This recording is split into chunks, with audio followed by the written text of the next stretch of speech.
দিনাজপুরের চিরির বন্দরে জমি নিয়ে বিরোধে বাবা ও সৎ ভাইকে হত্যার অভিযোগ উঠেছে দুই ছেলের বিরুদ্ধে।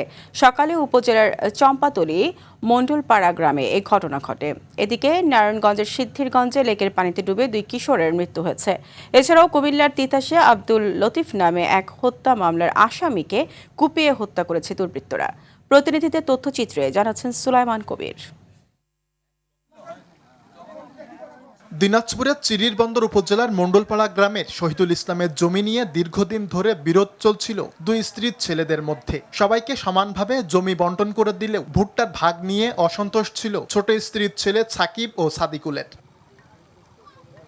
মঙ্গলবার ভোরে ভুট্টা খেতে এ নিয়ে বাবা ও সৎ ভাই কাবিলের সঙ্গে কথা কাটাকাটি হয় সাকিব ও সাদিকুলের। এক পর্যায়ে তারা লোহার বল্লম দিয়ে আঘাত করলে ঘটনাস্থলেই বাবা শহীদুল ইসলাম নিহত হন। এ সময় বাবাকে বাঁচাতে এগিয়ে আসলে কাবিলকেও ছুরিকাঘাতে হত্যা করে সাদিকুল। ঘটনার পর থেকেই লাপাত্তা অভিযুক্ত দুই ভাই।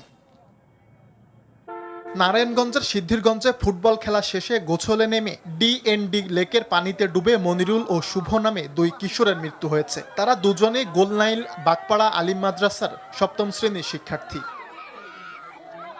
কুমিল্লার তিতাসে এক যুবলীগ নেতা হত্যা মামলার আসামি আব্দুল লতিফ ভুইয়াকে কুপিয়ে হত্যা করেছে দুর্বৃত্তরা। উপজেলার মানিকান্দি গ্রামের ৩ রাস্তার মোড়ে তাকে এলোপাতাড়ি কুপিয়ে জখম করা হয়। গুরুতর আহত অবস্থায় ঢাকার পঙ্গু হাসপাতালে নেওয়া হলে চিকিৎসক তাকে মৃত ঘোষণা করেন।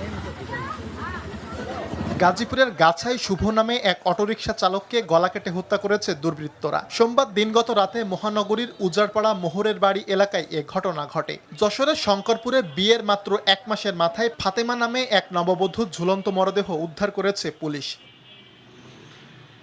নড়াইলের লোহাগড়ার মধুমতি নদীতে নিখোঁজের ৪৩ ঘন্টা পর সীমা খাতুন নামে এক বুদ্ধি প্রতিবন্ধী কিশোরীর মরদেহ উদ্ধার করেছে স্থানীয়রা। এদিকে জামালপুরের ইসলামপুরের যমুনা নদীর চর থেকে অজ্ঞাত এক নারীর মরদেহ উদ্ধার করেছে পুলিশ।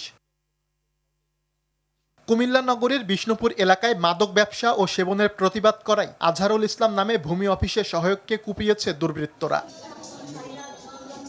সুলাইমান কবির, RTV।